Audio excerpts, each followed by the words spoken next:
mean, yes. So thank you, Crypto Yanche, talking about that.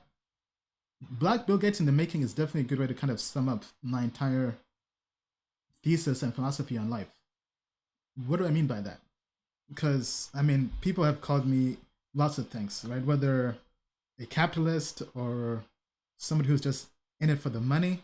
But the thing is, right, as somebody who's well read and well versed on philosophy, one thing you have to realize is morality does not exist.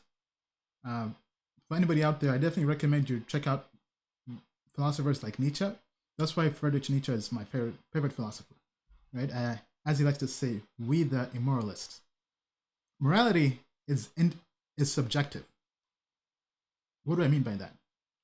Events in the objective world exist independent of morality, independent of good or bad. That's why Nietzsche also has a book called Beyond Good and Evil, which is also a good book to read. Meaning that events, they just exist. But then humans bring their subjective interpretation on events. And based on their experience, their culture, where they come from, and they project that onto an event. So back to the act of making money and being a black billionaire, or just the pursuit of money. Money is not the root of all evil. Money just exists, independent of morality. Money is neither good nor evil. It's just, it has no moral valuation onto it. People project their moral valuation of money based on their subjective interpretation of the world. Because money can be used for bad things, and money can also be used for good things, but they're all subjective. So the best way to kind of sum it up, Nietzsche has this quote that goes like this: you have your way, I have my way, but there is no right way. Something kind of like that. I'm kind of paraphrasing, but that's really the quote, right? Let me see if I can find the exact quote here, because we are doing this live here. Just want to make sure I have it.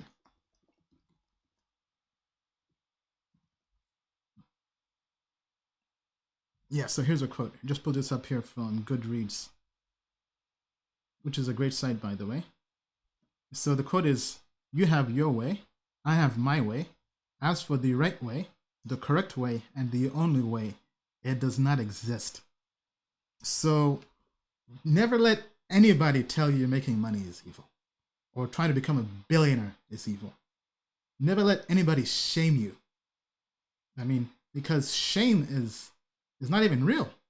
I mean, what is shame? I mean, this is why I'm very polarizing by nature, and why crypto Twitter does not like me, because I don't cower to shame. I don't cower to subjective interpretations of the world, right? There is no right way of doing one thing.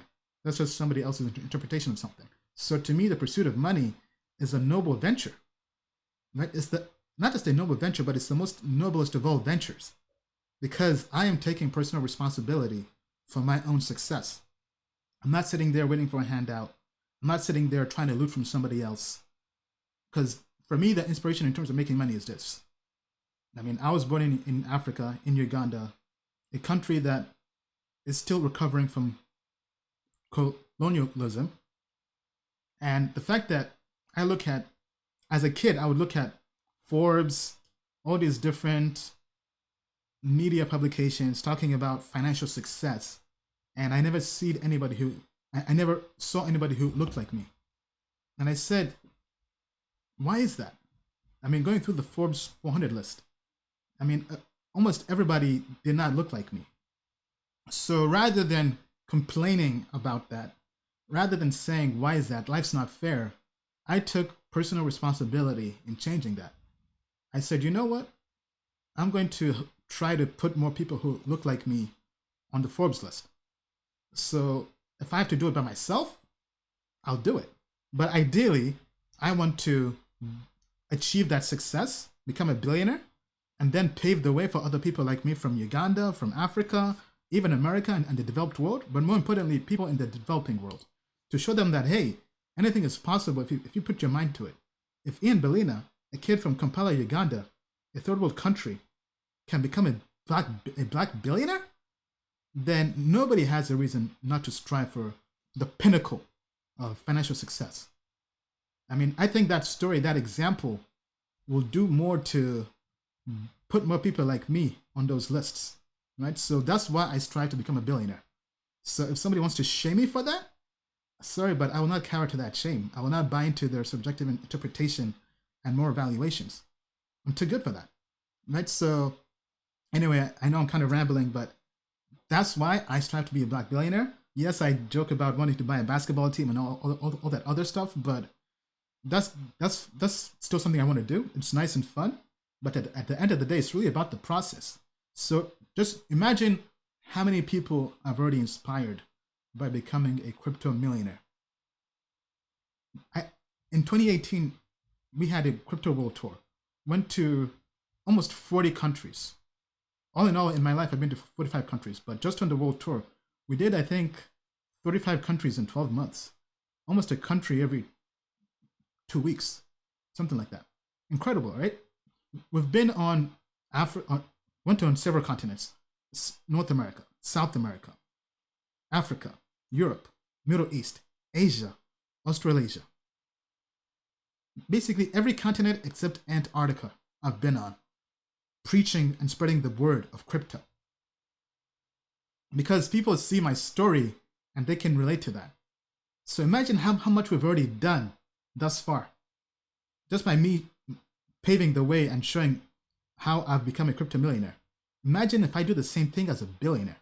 Imagine if I become a billionaire, whether through crypto or other ventures, and I document the process as Gary Vee says, and I share that every single step of the way through live streams. I mean, that's what they don't want you to do. Nobody wants you to give the game away. That's why we're here doing live streams every week, 3 hours straight, answering your questions about financial freedom and success. Now imagine how many billionaires are doing live streams. Not too many. I mean, but if I ever become a billionaire, you best believe I'll still be doing live streams and giving the game away. So, I mean, that's why I do this. Now, yes, I did create Tokenmetrics, and yes, that is a paid service. But that's also because I realized the higher up you climb, the more they come for you. I mean, everybody saw this. I was hacked live on the air during a live stream. So imagine what's going to happen and I've had death threats come after me. People have sent death threats to me, my family. So that's why I've kind of been more reserved, more private. And that was just as a millionaire. What's going to happen when I become a billionaire?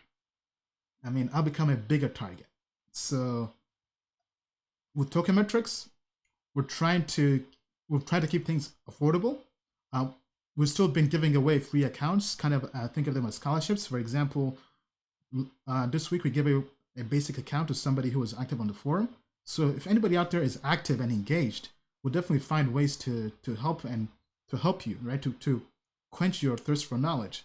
But at the end of the day, I do realize, just by definition, this actually comes also from Nietzsche. For something to be great, by definition, it cannot be for everybody. Let me see if I can find a quote for that, right? Let me just say that again. By definition, for something to be great, it cannot be for everybody. Not everyone can, because this is probably one of Nietzsche's best quotes. I mean, Nietzsche was a quotation machine. This is why he's amazing.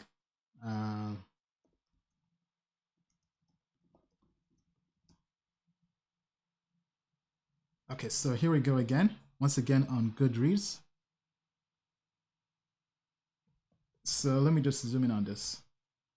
In the end, things must be as they are and have always been. The great things remain for the great, the abysses for the profound, the delicacies and thrills for the refined, and to sum up shortly, everything rare for the rare. What does that mean? That means if you want to be great, if you want to be a rare individual, you by definition cannot be average. You have to be rare. So the best way to think of this is look at your current life today and ask yourself, is your work ethic rare? I mean, look at all the people around you, your family, your friends, coworkers, and honestly and objectively ask yourself, is my hustle and grind rare? One way to think of it is your hustle and grind in the top 5%?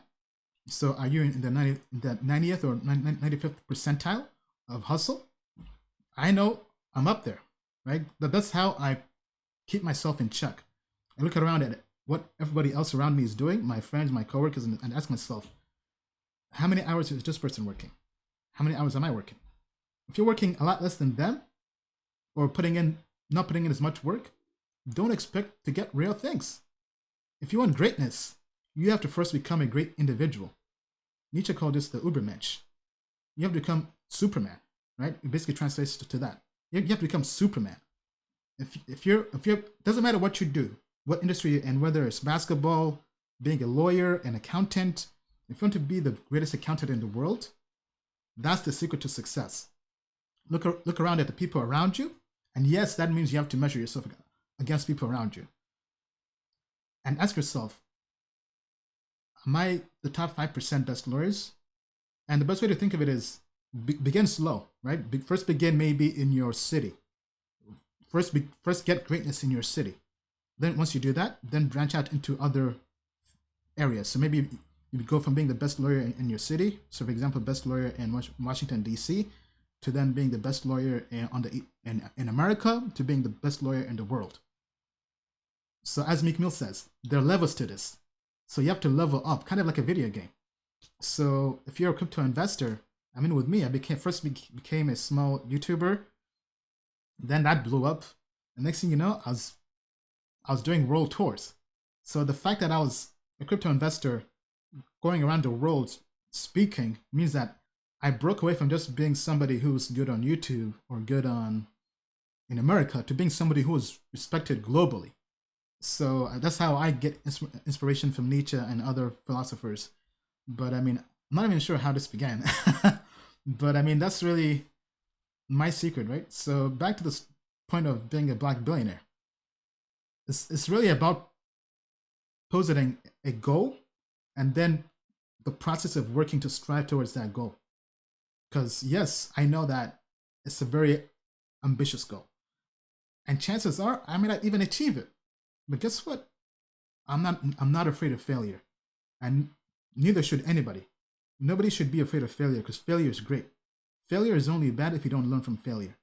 If you learn from failure, you win. It's a lesson, right? Kind of like walking. You walk by failing several times. And why most people are unreally successful in life is because they don't fail enough. Let me repeat that again. Lots of people are not successful in life because they don't fail enough. So to me, failure is great. I fail all the time. Even right now, I'm failing. I mean, I thought Tokemetrics would be like blowing up like the next Binance. But guess what? Coronavirus came in. It's like, nope, not today. Lots of things are happening. But guess what? I'm not going to give up. Still here grinding. Still here putting in the work. Like this week. I mean, I've probably worked 70 hours this week.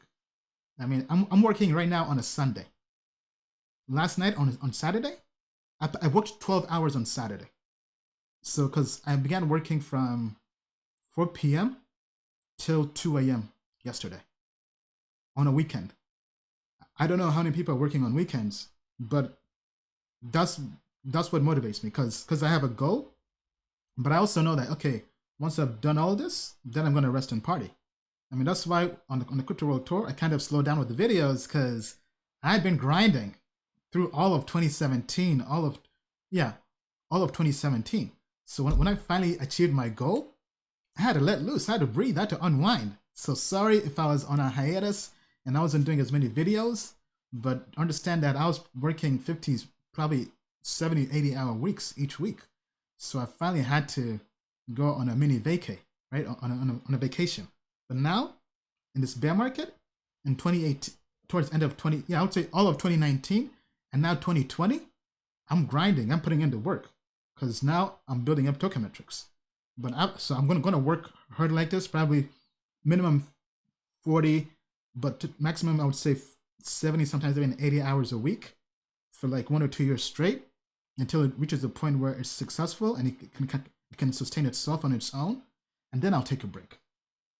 So that's kind of what I'm doing.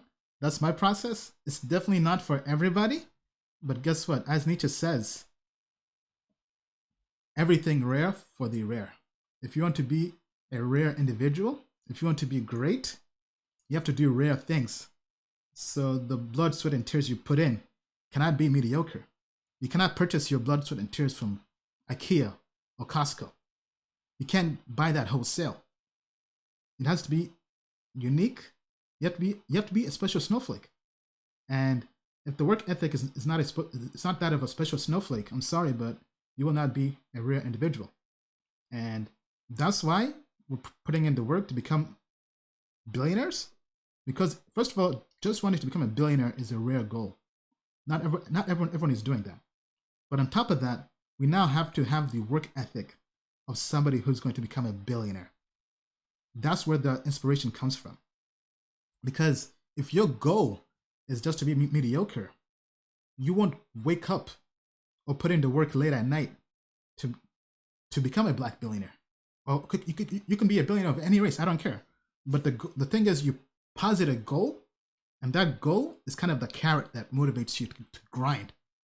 So when I'm working on a Saturday for 12 hours straight, no water, no lunch, no breakfast, no lunch, no dinner, 12 hours straight, that's where the inspiration comes from. So I know I've kind of rambled all over the place, but that's my take on on aspiring to become a billionaire. I'm doing it for myself, my family, my people, the crypto family, but I'm gonna try to inspire and pave the way and just be an example. So rather than complaining about the top 1% and how the money's not trickling down, forget that. We're gonna go into the top 1% ourselves. We're gonna bulldoze our way into it, whether it's through crypto or through gold or precious metals or real estate. I don't care what it is.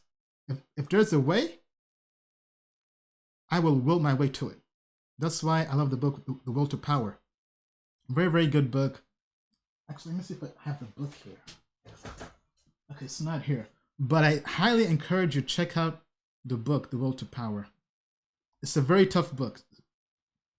Definitely not an easy read. But, I mean, I'm still going through that. I've not finished this book yet. But it's probably the concepts in it are probably the best concepts I've read anywhere. So this is the book. Friedrich Nietzsche, The Will to Power. It's not a book for everybody. This will change the way you look at the world. I mean, literally change the way you look at the world. Now, what's really helped me with understanding the concepts in the book, there are some lectures on YouTube. Let me see if I can pull them up here. By Dr. Jason J. Campbell that I've been going through. I've been going through them for a second time. Let me just pull them up here. He has two playlists. It's over 50 hours of lecture on just that book. He's a philosophy professor. So this is his channel.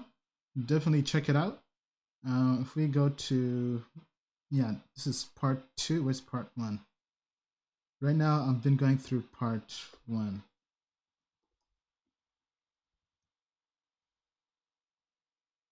Yeah, so this is the playlist. He just goes through on a whiteboard, just dissecting the book. I highly encourage you to check out this playlist. He's also a brother as well. So go check it out. The first playlist is over 200 videos, each about 10 minutes long. Yeah, almost 200 videos. That's part 1. Then go through part 2 as well. I mean, if you don't have time to read the book, just even going through the lectures in itself, this will definitely change your life. I mean, the fact that this is what I'm doing in my free time. I mean, these are the lectures that really go through and change the way you view philosophy, because philosophy is, in a way, a lost art and science. Okay, I mean, so all in all, over 300 videos on just that book, The Will to Power. Now, so I would definitely recommend you read through the book while you go through the lectures, if you can. If you cannot, just watch the lectures. But I mean, those lectures would change the way you look at everything. So Nietzsche goes through and he does really thorough critiques on nihilism, on religion, morality, the world, and he really posits a new way to look at the world, and he calls it a will to power.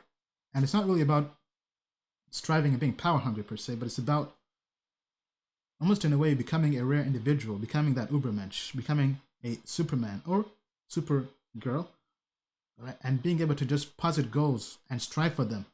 And because that's where the, almost in a way, the term superheroes come from, right? Being a Superman and being a superhero came from Nietzsche. So anyway, that's pretty much it. Let me know what you think. Am I crazy? Or are we all going to become billionaires together? Shut up and take my money. Right? Shut up and take my money. As we like to say. With that being said, thank you everybody. Let me know what you think in the comments below. Comment down below if you're going to become a billionaire with us. If you're going to take this rocket ship with us to the moon and beyond.